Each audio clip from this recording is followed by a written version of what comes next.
Hi guys, welcome back to the channel. Once again, I'm Raf now. This is a video I've been planning on doing for a few months, but the honest truth is we've just been so busy in the workshop and I just haven't got time, and we've got a backlog of lots of videos that are waiting to be edited and things. So got a bit of decent videos coming soon. Now, currently Range Rover Theft is just at unprecedented levels. It's at levels we've never seen before. Now, if we go back a few years, I honestly thought that was as bad as it would ever get. But what we're seeing now is just absolutely ridiculous. It's just levels we've never seen before. We've got customers calling all the time. Someone's stolen my car. Someone's attempted to steal it. There's a new car coming. And we literally cannot keep up. We're just working on so many Range Rovers at the moment. I mean, at the moment, it's actually gone so bad that we're actually seeing a lot of customers who are coming in and telling me how their insurance companies have refused to cover them at renewal. So they literally can't get insured. And then some people are getting quotes which are just ridiculous. I mean, the worst one I've heard is I had a customer who paid £1,200 last year to insure his Range Rover Sport SVR, and at renewal he's only got one quote and it's come back at £8,500. Similarly, I had another guy, an older chap, just a normal Range Rover, new shape Sport, put the car on his existing policy. 3 months later, so literally 3 months after buying it, renewal comes up, £6,500 he's getting quoted. So, you know, it's just at levels we've never seen before. Now, we've also recently seen a lot of Range Rover owners book cars in to have systems removed. So the beauty of what we do down here is when you buy a high-end security system, you know, we understand it's an investment you're making, and a lot of people want to make this investment and, you know, hold on to it. So you don't want to just sell it with your car and let it go. So we offer a removal and refit service on a lot of the products that we fit, and we're seeing so many Range Rover owners bring their cars in, have the system removed off the Range Rover, ready to be fitted on whatever car they're replacing it with. So, you know, this is a really big thing at the moment. So, you know, the question is, why have things got to this? Why has it become so bad? Simply put, your lovely Range Rover is very, very desirable to, you know, the scumbags who want to take them and who make a living out of taking things that don't actually belong to them. And, you know, unfortunately, it is what it is. The Range Rover is a very luxurious car, and, you know, it's a very sought after SUV, you know, all around the world, really, not just here in the UK. And the big thing to factor in is, you know, with the Range Rover, you know, if you break a Range Rover and sell on the parts, everything's worth a lot of money. So, you know, the interior is worth a substantial amount of money, the wheels are worth a lot of money, the back panels are worth a lot of money, and so forth. So, you know, a thief stealing a car, whether it be a, you know, £1,000 car or whether it be a £200,000 car, you know, in the UK the punishment is pretty much the same. So thieves have now realised that, you know what, why not go for the big things? And because they're so easy to steal, they take a Range Rover and then, you know, they do pretty well out of it. Either they'll break the car for parts, or some of these cars are getting shipped, you know, abroad and never to be seen again. That's a big thing we're seeing also now. I was actually at a monitoring station for one of the big tracking companies in the UK, and at the time, funnily enough, they were actually tracking a Range Rover which had been reported stolen, and they actually tracked it to the docks, and the car was actually found in a container. So that car was going to be leaving the country, and I mean, once it's gone, you're not going to be seeing it again. So I actually witnessed this firsthand. So the big thing is thieves are deciding to steal Range Rovers because the risks are the same as stealing a cheaper car, but the rewards are greater, and the technology to steal them is so easy. Now, because of the huge sums of money that the insurance industry has paid out with claims on Range Rover theft, they've decided enough is enough. And obviously they're putting up premiums or simply refusing to insure the car. Now, we get a lot of owners who come in and they talk to us, or I sometimes go on some forums and I monitor what people are saying, and a lot of owners are complaining about how JLR, Jaguar Land Rover, need to sort this problem out. They should do something to improve the problem and maybe fit additional security. But the problem is that anything that is fitted at a manufacturer level at all these cars. So your Range Rover has got a factory tracker on it, but the thing is they're still stolen and never found. Why is this? Because the thieves steal one, work out where the factory system goes, and then everyone is fitted in the same place. So they just break in, take the part off, throw it away, tracker's removed, car's gone. And you know, thieves aren't stupid, so they know anything that's mass produced, they just remove it. Whereas if something's fitted independently, it's going to be buried somewhere else. It's, you know, wired in properly, independent of where the vehicle's tracker or vehicle security system is. We're actually also seeing now a few insurance companies that are refusing to cover cars which have even got a factory Thatcham approved tracking system. So we had a Mercedes owner recently from a local dealer, actually was collecting the car. The car had a factory S5 Thatcham S5 tracking system fitted, but the insurance company said, nope, we want one fitted aftermarket, because the factory one, obviously the thief's just going to remove it. So, you know, insurance industry has taken a big hit, but then they're now fighting back and they're charging more money or asking for additional security anyway. Now, the biggest issue we have with Range Rovers is this keyless technology. The issue is, whether you like it or not, us as human beings, we've become more lazy. So we want to walk up to our car, we want to pull the handle, we want to get in, press a button, start the car and drive away.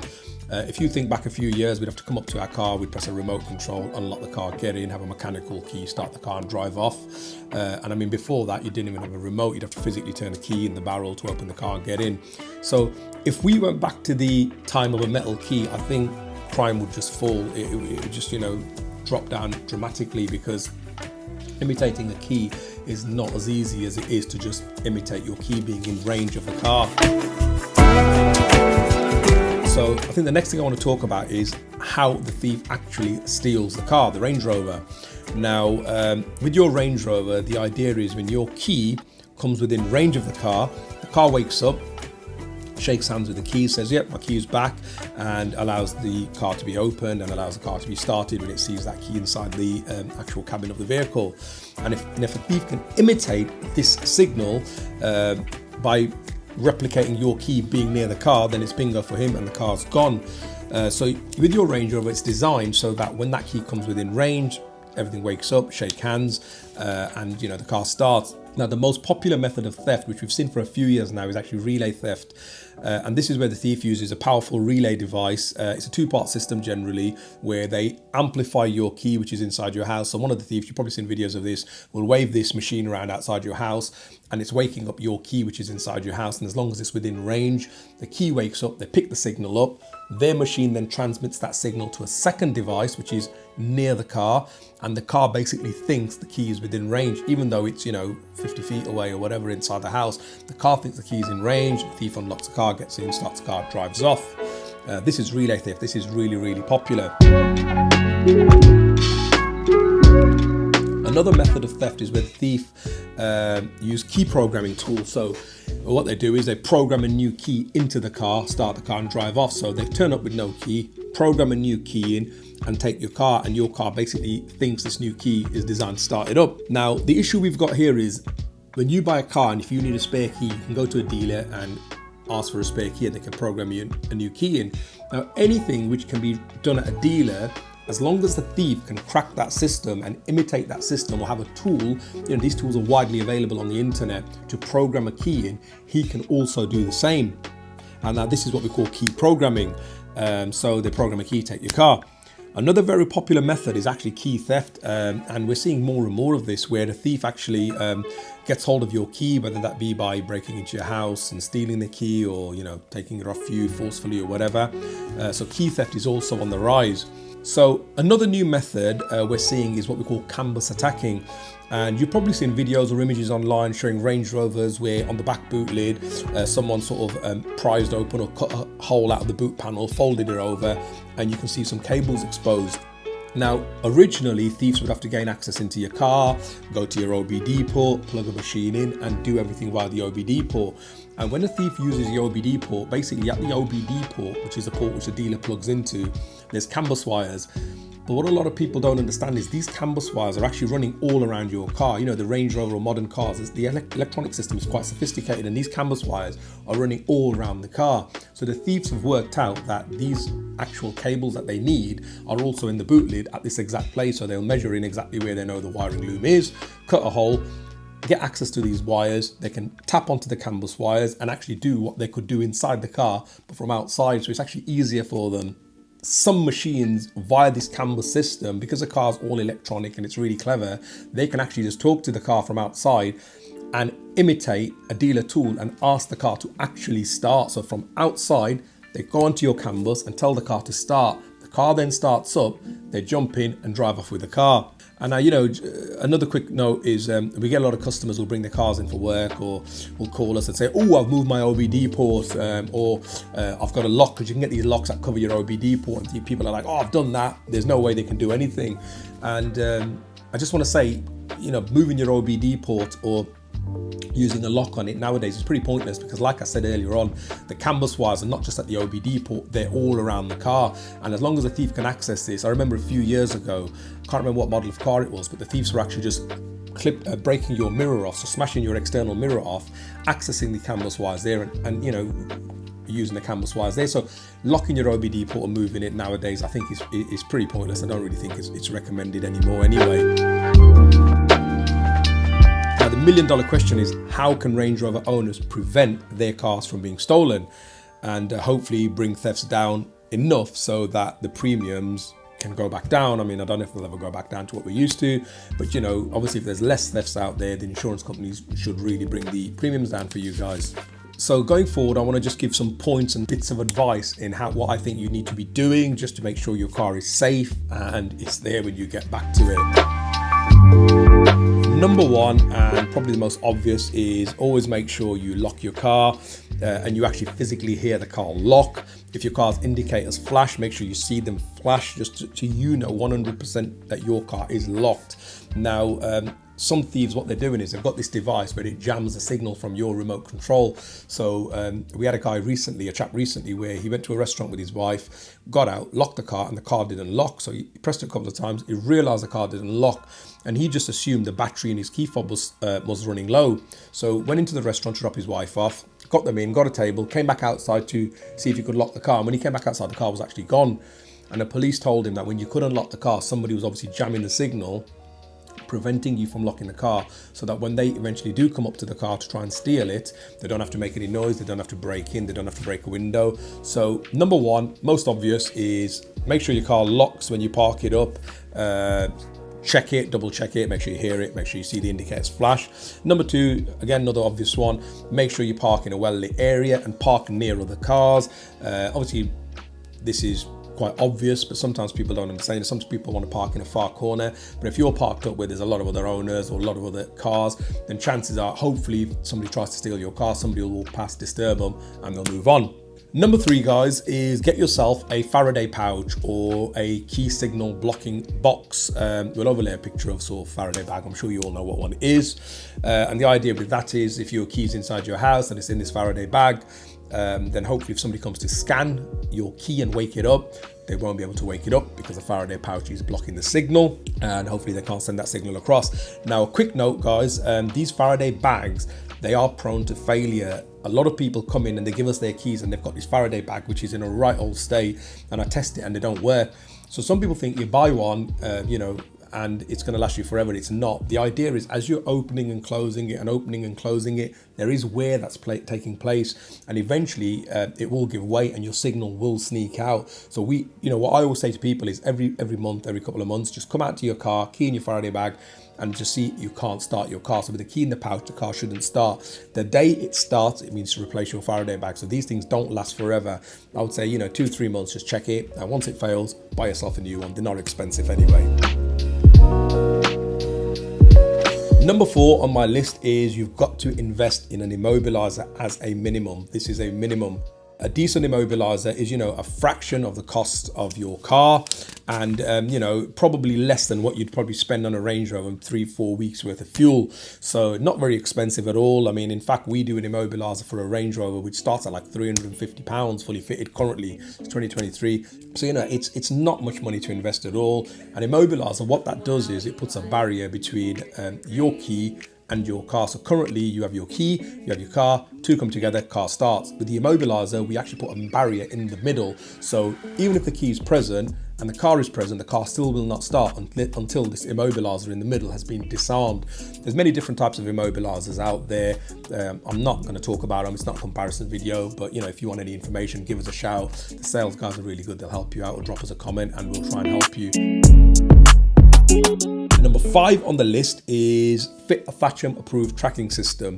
Currently, we're getting a lot of owners with Range Rovers who simply can't insure their car, or the insurance company will say, right, we'll insure it, but we won't cover you for theft until you have a FATCHM S5 or S7 tracking system fitted, whatever they want to ask for. So a lot of owners simply can't insure their car without one. Now, why is this? Why are the insurance companies asking for it? If you look at it from the insurance company's point of view, when your car gets stolen, if it's not recovered, they've got to give you the value of the car. So I don't know, let's say for argument's sake, the car's worth £50,000, then they've got to pay you out £50,000. If you've got a tracker on your car, there's a damn good chance, especially if it's fitted properly. And again, please have it fitted properly by a professional. If you've got a tracker and your car is stolen, there's a damn good chance that car will get recovered. And from an insurance company's point of view, if that car is stolen and recovered, they've only got to pay out for maybe a little bit of damage to your locks, or maybe a broken window, or program some new keys in, and that's it. So rather than paying you out £50,000, the claim's only going to be a couple of £1,000s. So from this, if you look at it from their point of view, a tracker's a great investment, because the chances are, even if your car is stolen, they will get it back, and it reduces their whole risk overall. Now, even if your insurance company haven't asked for a tracker on your Range Rover, I still think it's a great idea to have a tracker system fitted, because a lot of insurance companies will offer you a discount on your premium if you've got a tracker, because obviously they know there's a damn good chance the car will get recovered. We also do trackers with immobilizers built in, and we're actually seeing a few insurance companies ask for these, but again, it's not a comparison video. So I would say, even if you haven't asked for a tracker, definitely get a tracker fitted. The added benefit of a tracker for yourself is you can see where your car is in real time. You can see historical data. If you go on holiday and you live in a airport parking, you can make sure it is there. You can geofence an area. If your battery is disconnected, battery runs low, things like that. So you are getting more than just a simple tracking system. You can monitor your car yourself at any one time. Now, number 6, and this is a bit of a bonus tip if you like, is get yourself a steering wheel lock. I've been on forums, and the benefit of these has been greatly discussed. And I'll be honest, a lot of steering locks nowadays are not very good anyway. But the nice thing with them is they are a visual deterrent. So that's the only real thing I think you get with a steering wheel lock, is if somebody comes up to your car and they look in, they see a steering wheel lock, they know it's going to make a bit of noise when they're removing it, or it's a bit more hassle, and there's going to be an easier one down the road. It's horrible to say, but you want them to just leave yours and go somewhere else. On forums I was reading recently, and people were saying how they're just snapping these locks off, even the big disc locks that cover your steering wheel. I've seen videos of thieves taking them off as well. So I always recommend you have one, because it's a nice visual deterrent, and they're not that expensive. Hopefully you got one, the thief sees it and moves on. So to sum up, guys, if you're a Range Rover owner who has had a Range Rover stolen, then you are sort of responsible for everybody paying these higher premiums with their insurance companies, because obviously insurance companies are not going to give things for free. If they're paying out lots of money, they want to recoup it in some way. It's a little bit like our government, actually.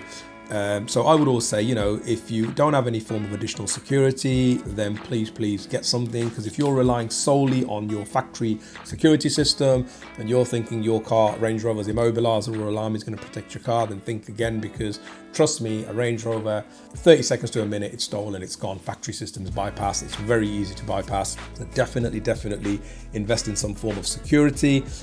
Take your car's security serious. Your car is a very big investment. You're paying a lot of money for it. A lot of people have saved up for years and years to buy this nice Range Rover. When the car gets stolen, it's not nice. I've spoken to people, I've had people in here in tears telling me about what happened and how it did, ruined everything. And, it was something they'd really saved up for. It's a Range Rover, it's a nice car. So please take the security serious. Please don't be like a lot of these other owners who constantly call and complain and say how it's Range Rover's problem and they need to fix it. no matter what the manufacturer does, it's just not going to work. Once you mass produce anything, like I said earlier on, the thieves will find one, bypass it, and then know how to get around it. Always get something fitted. If you are going to get a system installed on your vehicle, please use a reputable company. These days, the car security industry has gone quite bad. There's a lot of cowboys who've jumped onto the bandwagon, and they can fit simple devices and they'll come throw it in and bugger off. Please do your research, look at Google reviews, speak to other owners, look on forums, use somebody who's reputable. I always say use a company who will recommend at least 2 systems to you. If somebody's only pushing 1 system, move on. Chances are they don't know what the hell they're talking about. I really hope you found this video useful. Like I said, we have already done a Range Rover security video, but this is just more of an update where there's a few tips. We're getting a lot of people who'll phone and say, what do you suggest? So I just think going forward, we might do some tips videos, hopefully help you guys out. Please guys, like this video, subscribe to the channel. You don't realize how important it is and how much it helps us. They're also looking at YouTube. A lot of people who are viewing our videos aren't actually subscribed, so please subscribe to the channel, helps us out. Thanks for watching guys, see you soon.